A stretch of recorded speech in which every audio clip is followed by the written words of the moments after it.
Good morning, Nick. Good morning, Gary. How are you? Very, very well. Thank you. The column headline, Jim Harbaugh calling Nick Saban a hypocrite, is something the Big Ten should embrace. Now, obviously, we're based in Tuscaloosa. Our listeners and folks down here are going to view this topic completely differently than your folks up there in Michigan, but that's going to make for some lively debate. And I read your column with great interest, and obviously we can't break down every bit of it, but let's start with this line, because I've covered Nick Saban now since he came to Alabama in 2007. And you wrote, Alabama coach Nick Saban didn't want to include Harbaugh's name directly in his satellite camp rant earlier this week because he knew if he did, he'd get a receipt for it. Well, I can tell you 9 years of covering Nick Saban, he never calls anybody out. He never makes it personal. He may be different with his team. He may be different behind closed doors. But when he's in a public forum, whether it's Auburn and the various coaches he's faced there, or Tennessee or Georgia, he never makes it about the other coach. But I read that line and I thought, the inference here is that Nick Saban is scared of Jim Harbaugh? What did you mean by that line? No, I'm not saying that at all, and that would be, absurd to even think. I mean, Nick Saban's won, four national championships with Alabama, I think 5 overall.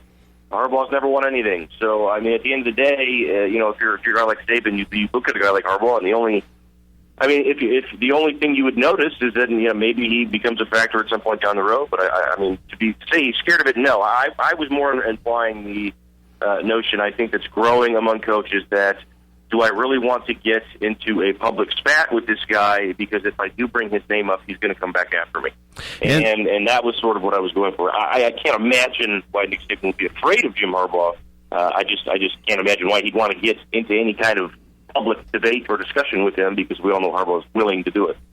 Yeah, good point. Nick Baumgardner, columnist for MLive.com, is our guest. Interesting column yesterday on and I hate to call it a spat, Nick, because you're right. It's going to be kind of a one-sided deal. Mm-hmm. Saban's not on Twitter. He's not going. He was asked about it the day after the tweet, and he said, I don't care what he thinks or what he says. I'm looking out for what's best for college football. But then yesterday at one of the satellite camps in Atlanta, Harbaugh was asked about it again. What exactly did you mean? And he said, well, I mean what I said. He's a hypocrite. And he even, I thought, took it one step further. Now, we know his personality. As you said, we know he does this. I am a little surprised. It's one thing to call out Brett Bielema, Kirby Smart, but to call out a guy who is right now the most successful college football coach in the game, as you said, 5 national championships, you're taking it up a notch here if you're Harbaugh in terms of criticism. He never said Saban by name. He calls him the coach at Alabama, but this is a different level of going after a coach. This is not Brett Bielema or Kirby Smart. This is Nick Saban. Your thoughts? Yeah, and that's why, I wrote what I wrote, because I think that, honestly, and this is from a Big Ten standpoint, this wasn't just a Michigan thing, and again, I've said it before, I don't think that everything Jim Harbaugh does makes sense. I don't agree with everything he does, but in this case, I saw a guy, Nick Saban, who's the head of the class, the chief coach in college football right now, who has had issues with the NCAA, who coaches at Alabama, who's had issues with the NCAA. The SEC in general has had issues with the NCAA. They seem to play a different game than the Big Ten does, and maybe a lot of that is, I think, the Big Ten's fault, that they're not willing to go an extra step, whatever it is. But regardless of all that, when I hear an SEC coach, whether it's Saban, whether it's anybody else, question whether or not the Big Ten or a northern school, and yet again, he wasn't specific, I understand that, but the implication seems to be there that these satellite camps are mostly a northern school thing, as we know. This has been a South versus North debate. When I hear an SEC coach or a coach from down south start to wonder if an up north school is going to follow the rules, at that point, I wonder, someone's got to say something. Someone in the Big Ten has got to fight back. So I think, for me personally, the Big Ten is way too passive, and the SEC is the aggressor. And that's why the SEC is the best. I know, obviously, they got the best players down there, but I think it trickles over into they're the best conference because they get what they want. They pound the table. Greg Sankey and Mike Slide before him are aggressive with politicking. They're aggressive with being clear on what they want. Whether that's to the detriment of others, I don't know. But the Big Ten always sits back and takes it. And I thought that, in this particular case, it was Harbaugh that said something. Was it completely and totally right? I don't know. But I think the implication there is that, at some point, if you're the Big Ten, you got to fight back. I mean, you're getting your tail kicked by these guys for how long? I mean, at some point, you got to fight back and make people understand that, hey, if they're going to call us up for something, then we got to call them out for what they're doing too. and not just sit here and take it and kind of snicker like we're gentlemen and this is a gentleman's sport, because it's not. And I think that was the ultimate idea. Well, certainly the Big Ten's taking a different approach. Ohio State proved that when they brought in Urban Meyer. He is going to coach an SEC style, recruit an SEC style at Ohio State, and we've already seen the results. Harbaugh's certainly going to be aggressive. But I do want to ask you this about perception, because it's so important. And, you know, I'm on Twitter, but I don't know how you handle it, Nick, when a viewer, or in my case a viewer or a listener, in your case a reader, comes after you. I'm not going to get into a Twitter debate. You can't win it. It's opened up a whole new era of hate and sarcasm and all those things that go with it.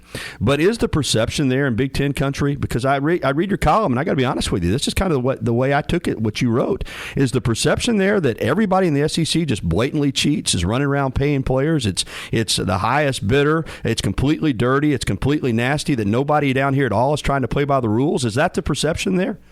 I don't think it's that extreme, but I think the perception, the perception is there that teams in the SEC are willing to do whatever they need to do to get it done, and the best teams are willing to do whatever they need to do, and that means that if somebody's got to look the other way on one thing, whether it's egregious violation or whether it's just bending a rule or getting around a rule or whatever it is, the perception, I believe, is that yes, and I think we can look back at things that we've seen. I mean, and obviously there's Big Ten schools that rule problems too, obviously. But I mean, you look at, just this. It's not even a rule situation. I mean, you just look at this year. I mean, Ole Miss, with all Ole Miss's problems that they've had, Alabama's in a situation right now with an assistant coach. And then just yesterday, we see Mississippi State's going to allow a 5-star commitment who hit a woman to come and play and only has to sit out one game in a non-significant whatever. I think he's going to miss a South Alabama game or something.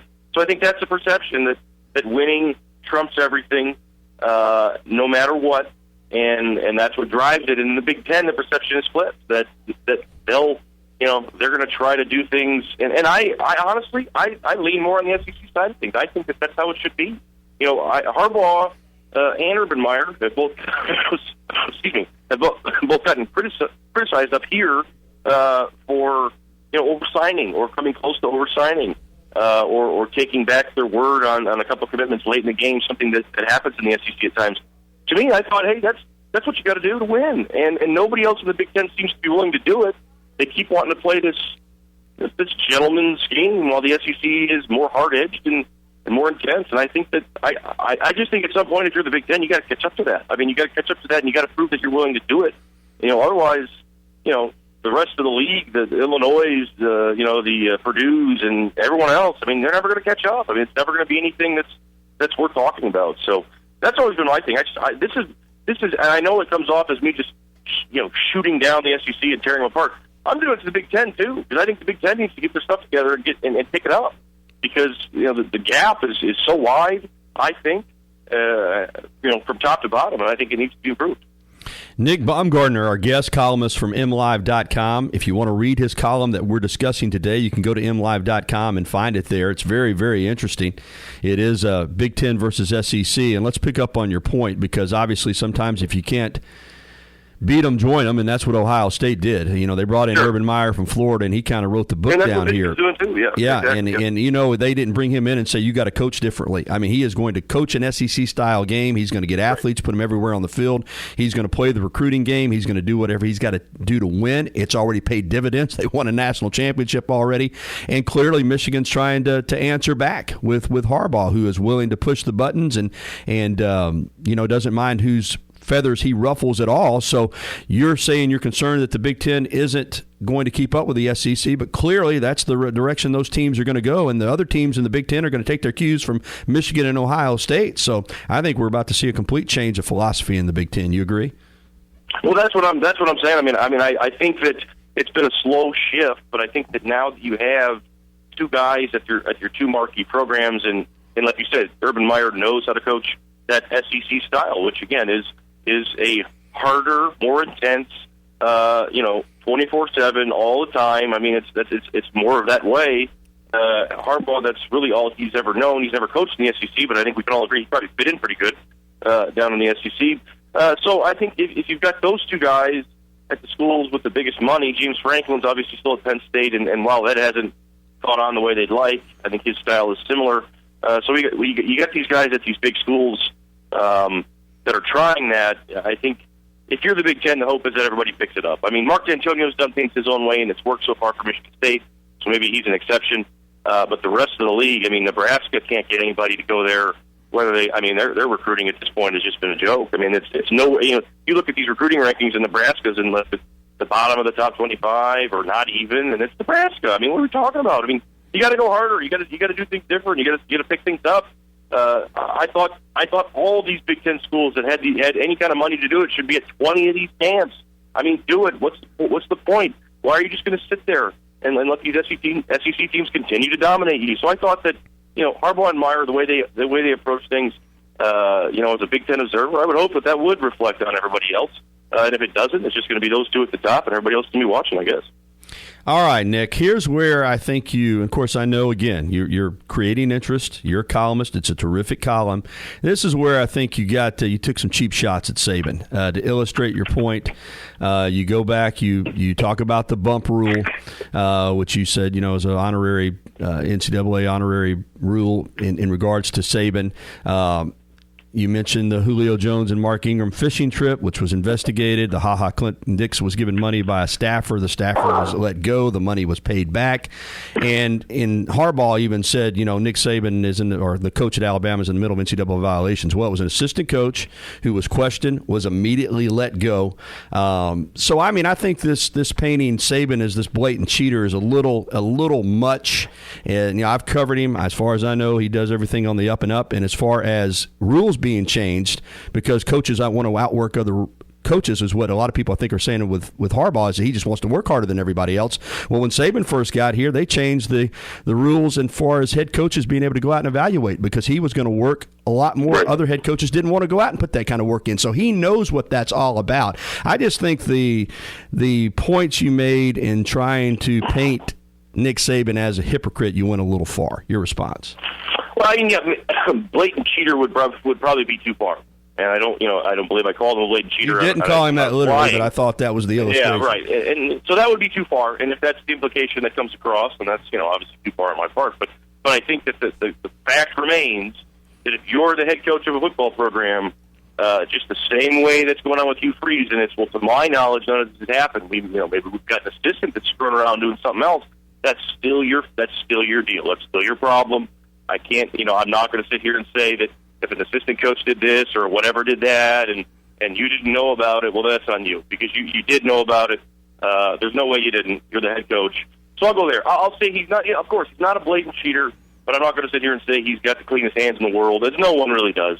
So at the end of the day, I think that was my ultimate point. And then to your second point with the bump rule, the interesting thing with me is because I remember when that came into place and it was Saban and I was on the Saban side of it at the time. I still am. And that it was him saying, what are we talking about? I'm willing to go out and work harder and do all these things, and now you're going to regulate against it.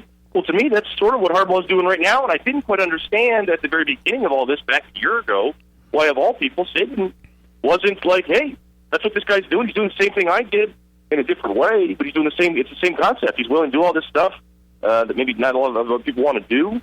And people are complaining and throwing a fit and everything else. I would have thought that Saban would have been in the same camp as Harbaugh in terms of that, that work ethic rule or whatever you want to call it. But obviously not. But either way, I just thought it was something that the Big Ten in general, when you're getting criticized by SEC schools who are openly questioning whether or not you're going to follow the rules, to me that is hypocritical.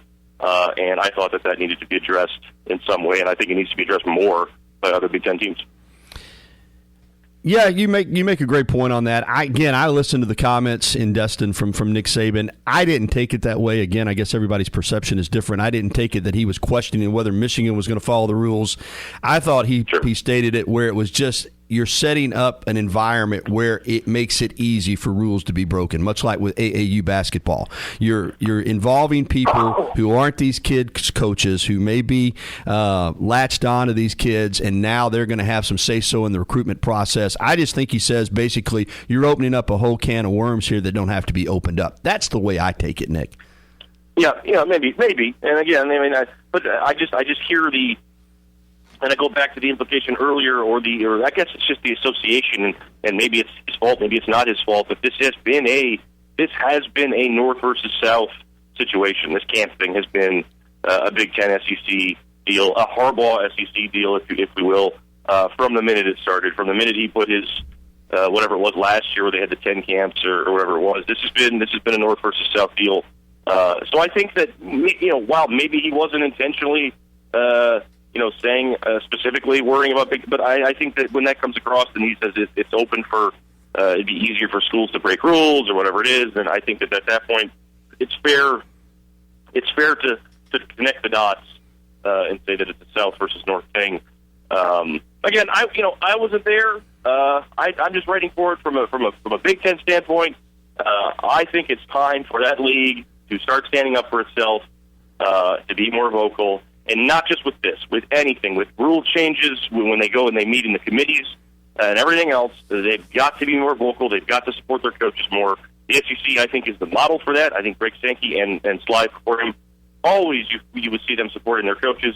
Whenever their coaches would have a disagreement with a rule or an idea or whatever it was, those commissioners, Sankey or Sly, they were always out in front. This is the Laney thing too. They were always out in front. They talked to the media. They got their message out. They made sure that everyone knew what the SEC's stance was on it. They were standing unified together on it. The Big Ten does not do that, and to me, that's a greater issue for them. And I think that was part of this as well. All right, we're getting short on time, but. And I get it. Listen, if I'm a Michigan fan, I'm eating this guy up too, man. I mean, I'm 100% behind Jim Harbaugh. You're coming off of Hayseed Rodriguez and Brady Choke. I mean, Michigan was a lot in the same position that Alabama was in. You're a proud program. You're down. You got a guy in here who's going to rally the fan base. You have confidence that he's going to win. But I do want to ask you this. Let's put conference allegiance aside. This is a different style. We're not accustomed to this in college football. Man, I go back to the days of Schembechler and Hayes and Bryant and Duffy Doherty and go on, Wilkinson and all the great, coaches didn't do this. I mean, if there was an issue, and there were issues, they got on the phone, they handled it privately, publicly. You didn't criticize other coaches, or very rarely. And now you've got this guy who just comes out and just goes after everybody, not just SEC coaches. I mean, Urban Meyer, Gene Smith, the athletics director at Ohio State. I mean, it is different. We're not accustomed to it. I mean, and I'll be honest with you, Nick, I'm not sure it's good. I'm not a fan of it. No, I'm not either. I understand he's going to do what he's going to do, but this is different. Forget conferences. I mean, we're just not used to seeing sitting college head coaches just blasting other college head coaches in a public forum. No, and I mean, and you can keep the hypocrite card going for him in a lot of ways too, because he'll talk a lot of times about how much like yesterday, for instance, in Atlanta, how it was such a collegial atmosphere. Somebody asked him about the interaction between he and Kirby Smart. It was very collegial. I didn't see him. He and Kirby Smart talk at all, and all I remember is he taking a shot at Kirby Smart on Twitter a couple weeks ago. I don't know why Kirby Smart would have anything to do with Jim Harbaugh. So, again, I don't agree with everything Jim Harbaugh does. I don't think, contrary to what they believe up here on a daily basis, I don't think the sun rises and sets when he wakes up in the morning. I think there are times where he's wrong, and like I said, you bring up a good point. This constant, I guess, just knee-jerk reaction to just call someone out and lambaste them every time you think that they're saying something that crosses your bow that you perceive as a shot, which I think a lot of times he takes things personally. I don't think that's the right play, but that seems to be what's going on. I mean, that's his personality. I don't know how much Michigan's going to be able to curb that. I think, again, when they hired Jim Harbaugh, Michigan picked the lane and said, we're going to do whatever we got to do to get this thing turned around because we tried it every other way. Now we got to go get this guy who is insane, who does things his own way without apology. He'll never apologize for any of it, even if he's wrong, even if he knows he's wrong. He's not going to apologize for it, and that's how he is. I mean, is it good for the game? Is it good for anybody for him to be taking shots at people like that? I don't think so. But at the end of the day, he's scrapping and clawing, trying to do whatever he can to get this thing going. So I guess if that's what he believes he needs to do, then there we go. Well, Nick, it's an interesting column. I appreciate you coming on. Folks, if you want to keep up with Nick, and I know a lot of people now are interested in Michigan football because of this, growing rivalry between Alabama and Michigan. Maybe they'll get on the field here. They got to play at one time, man. I mean, right. Yeah, that would be good. You can follow him on Twitter at Nick Baumgardner. That's at NickBaumgardner, of course, at mlive.com. Thank you so much, Nick. I appreciate it. All right, Gary, no problem.